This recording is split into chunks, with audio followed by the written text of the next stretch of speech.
Sheikh মেহেদীর career সেরা performance, Liton Kumar দাসের দুর্দান্ত ক্যাপ্টেন্সি এবং বাকি বোলারদের দারুণ বুদ্ধিদীপ্ত বোলিংয়ের উপর ভর করে শ্রীলঙ্কাকে বেশ চাপে রেখে ইনিংস শেষ করল বাংলাদেশ।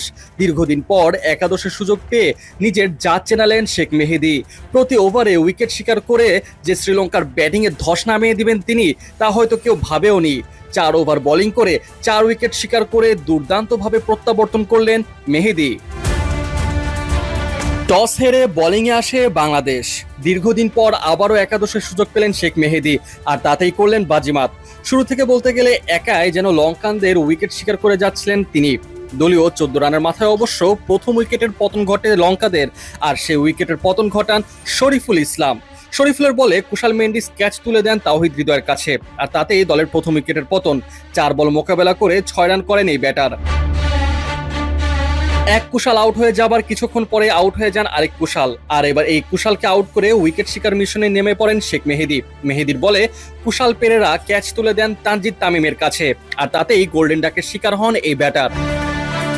এরপর দলীয় 34 রানের মাথায় আবারও উইকেট শিকার করেন শেখ মেহেদী। এবার আউট করলেন দীনেশ চন্দিমালকে। শেখ মেহেদীর বলে দীনেশ এবার ক্যাচ তুলে দেন জাকের আলী অনেকের কাছে, আর তাতেই 5 বলে মাত্র 4 রান করে আউট হয়ে যান এই ব্যাটার। এরপর দলীয় 49 রানের মাথায় আবার উইকেটের পতন শ্রীলঙ্কার, আর এবার উইকেট পড়ল চারিদ আসলাঙ্কার। উইকেট শিকার করলেন সেই শেখ মেহেদী, তাও কিনা আবার বোল্ড আউট, যার ফলে 8 বল মোকাবেলা করে মাত্র 3 রান করেই প্যাভিলিয়নে ফিরে যেতে হয় আসলাঙ্কাকে। এরপর আবারও দলীয় 66 রানের মাথায় উইকেটের পতন শ্রীলঙ্কার। একে একে লঙ্কাদের উইকেট শিকার করে যেন তাদের নাভিশ্বাস তুলে ফেলছিলেন মেহেদী। এবার শেখ মেহেদী আউট করলেন বিপজ্জনক ব্যাটার পাথুম নিশাঙ্কার। 39 বল মোকাবেলা করে 46 রান করে বিপজ্জনক হয়ে ওঠার আগেই তাকে প্যাভিলিয়নে পাঠিয়ে দেন মেহেদী, আর এর মাধ্যমে 4 ওভারের কোটা পূর্ণ করেন শেখ মেহেদী। বাংলাদেশও শুরু করে দেয় সিরিজ জয়ের স্বপ্ন দেখা।